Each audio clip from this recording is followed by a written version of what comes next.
இந்த 2014ல தமிழ் சினிமால நிறைய காசிப் கேள்விப்பட்டோம். அதோட ஒரு சின்ன ரீகேப் இது.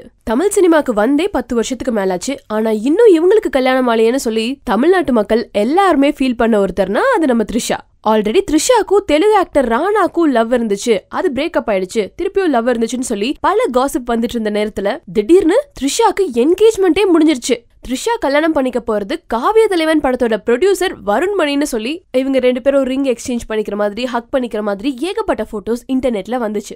பட் அந்த மாதிரி எந்த ஒரு என்கேஜ்மெண்ட்டும் எனக்கு நடக்கல. நடந்துச்சுன்னா கண்டிப்பா நான் உங்களுக்கு தான் முதல்ல சொல்லுவேன்னு சொல்லி த்ரிஷா ட்விட்டர்ல ட்வீட் பண்ணாங்க. ஆனா ரீசெண்டா வருண் மணியோட பிரைவேட் பிளைட்ல தாஜ்மஹால் வரைக்கும் போனதாவும் கேள்விப்பட்டோம். இவங்கள மாதிரியே தமிழ் சினிமால காசிப்க்கு பஞ்சம் இல்லாத ஒரு ஹீரோயின்னா அது நம்ம நயன்தாரா. ஆல்ரெடி நயன்தாராவோட கதிர்வேலன் காதல்ல ஒன்னா ஒர்க் பண்ணி இப்ப திரும்பவும் நன்மேண்டால ஒர்க் பண்ணிட்டு இருக்க உதயநிதி ஸ்டாலினுக்கு நயன்தாரா மேல லவ் வந்துருச்சு. பட் அத நயன்தாரா கிட்ட சொல்லும் போது அவங்க ரிஜெக்ட் பண்ணிட்டாங்க. அந்த சோகத்துல ஸ்லீப்பிங் பில்ஸ் சாப்பிட்டு சூசைட் அட்டென்ட் பண்ணிட்டாரு, இப்ப ஹாஸ்பிட்டல் அட்மிட் பண்ணிருக்காங்கன்னு சொல்லி பல கிசு. இத பத்தி நம்ம உதயநிதி ஸ்டாலினோட வைஃப் கிருத்திகா கிட்ட கேட்கறதுக்கு முன்னாடியே அவங்க ட்விட்டர் பேஜ்ல தயவு செஞ்சு இந்த விஷயம் உண்மையானு கேட்டுறாதீங்க, பத்திரிகையாளர்களோட கற்பனைக்கு அளவே இல்ல அப்படின்னு பயங்கரமா கோவப்பட்டாங்க. பட் கடைசியில ஷூட்டிங் ஸ்பாட்ல வில்லனை அடிக்க போன நயன்தாரா கை தவறி அது உதயநிதி மேல பட அதனால ஹாஸ்பிட்டல் போனதா சொன்னாங்க. கோலிவுட் பத்தி நம்ம கேக்குற கிசுகிசுவெல்லாம் நிஜமாவே உண்மைதானா அப்படிங்கிற மாதிரி சந்தேகப்பட வச்ச 2 காசிப்னா, பிரியா ஆனந்த் அதர்வாவை லவ் பண்றாங்கன்னு ஒரு பக்கமும், இன்னொரு பக்கம் பிரியா ஆனந்த் அனிருத்த லவ் பண்றாங்கன்னு சொல்லி காசிப் வந்துச்சு. இரும்பு குதிரை ஷூட்டிங் ஸ்பாட்ல நம்ம அதர்வாவும் பிரியா ஆனந்தும் ஒன்னாவே இருக்காங்க, இவங்க 2 பேத்துக்கும் லவ் வந்துருச்சு, ஷூட்டிங் இல்லாதப்பெல்லாம் தனியா அவுட்டிங் கிளம்பிடுறாங்கன்னு சொல்லிட்டு ஏகப்பட்ட கிசுகிசு. பட் இத பத்தி பிரியா ஆனந்த் கிட்ட கேட்கும்போது நானும் அதர்வாவும் மட்டும் இல்ல, அந்த படத்தோட சினிமாட்டோகிராஃபர் அமர்நாத்தையும் கூட்டிட்டு தான் எங்கேயா இருந்தாலும் வெளியே போவோம், அவங்க 2 பேருமே எனக்கு பெஸ்ட் ஃப்ரெண்ட்ஸே தவிர நான் யாரையும் லவ் பண்ணலன்னு சொன்னாங்க. பட் நீங்க 2 பேரும் லிவிங் டுகெதர்ல இருக்கிறதா சொன்னாங்களேன்னு அதர்வா கிட்ட கேட்கும்போது எனக்கு ரொம்ப அழகான ஃபேமிலி இருக்கு, அதுக்கு மேல தமிழ் சினிமால எனக்கு ஒரு பெரிய ஆம்பிஷன் இருக்கு, இந்த 2யும் அச்சீவ் பண்ற வரைக்கும் என்னோட வாழ்க்கையில லவ் கிடையாதுன்னு சொல்லிருக்காரு. அதுக்குள்ள எதிர்நீச்சல் டைம்ல ஃப்ரெண்ட்ஸா பழகிட்டு இருந்த பிரியா ஆனந்துக்கும் அனிருத்துக்கும் லவ் ஆயிடுச்சு, கூடிய சீக்கிரம் கல்யாணம் பண்ணிக்க போறாங்கிற ரேஞ்சுக்கு நம்ம கேள்விப்பட்டோம். இத பத்தி பிரியா ஆனந்த் கிட்ட கேட்கறதுக்கு முன்னாடி ஐயோ சீரியஸா நான் யாரையுமே லவ் பண்ணலங்க, அவரும் எனக்கு ஒரு நல்ல ஃப்ரெண்டு தான்னு சொல்லி அந்த விஷயத்தையும் பிரியா ஆனந்த் ஆஃப் பண்ணிட்டாங்க. 2014ல கேட்ட அடுத்த இன்ட்ரெஸ்டிங்கான காசிப்னா சதீஷ் அஞ்சலியோட சீக்ரெட் மேரேஜ் தாங்க.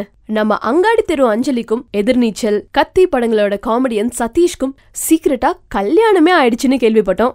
பட் இந்த கிசு கொஞ்சம் டெவலப் ஆயிருக்குள்ளேயே அஞ்சலியே இது வரைக்கும் நான் பர்சனலா மீட் பண்ணிக்கிட்டதே கிடையாது, இங்கிலீஷ் பட ரேஞ்சுக்கு இப்படி இமேஜினேஷனை கொட்டுறீங்களே எப்படிங்க, சத்தியமா அஞ்சலிக்கும் எனக்கும் கல்யாணமே ஆகல, இது வரைக்கும் நான் உங்களை மீட் பண்ணதே இல்லைன்னு சொல்லியிருக்காரு.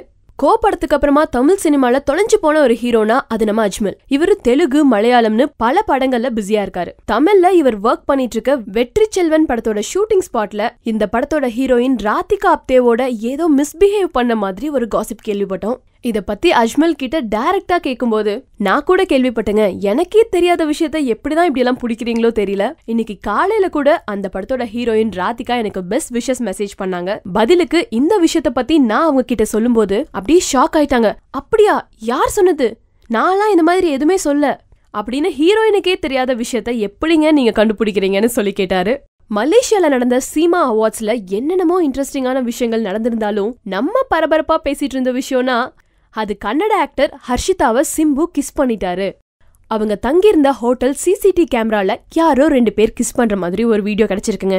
இந்த வீடியோல இருக்கிறது சிம்பு அண்ட் ஹர்ஷிதா தான்னு ஒரு காசிப் கிளம்ப இதுல இருக்கிறது நாங்க கிடையவே கிடையாதுன்னு சிம்பு அண்ட் ஹர்ஷிதா சைட்ல இருந்து மறுப்பு தெரிவிச்சிருக்காங்க. 2014ஓட ரொம்ப ஷாக்கிங்கான ஒரு காசிப்னா வருத்தப்படா வாலிபர் சங்கம் படத்தோட ஹீரோயின் ஸ்ரீதிவ்யா செக்ஸ் ஸ்கேண்டல்ல மாட்டினாங்க அப்படிங்கறதான். ஏகப்பட்ட லீடிங் மேகசின்ஸ், இன்டர்நெட்னு இந்த நியூஸ் பரவிட்டு இருக்கும் போதே ஆக்சுவலி அரெஸ்ட் ஆனது ஒரு தெலுங்கு ஆக்ட்ரஸ் திவ்யா ஸ்ரீ. பட் அந்த நேமோட மிஸ்கம்யூனிகேஷன்ல இந்த மாதிரி ஒரு காசிப் பரவிடுச்சுன்னு மீடியா சைட்ல இருந்தே இந்த விஷயத்தை கிளியர் பண்ணிருக்காங்க.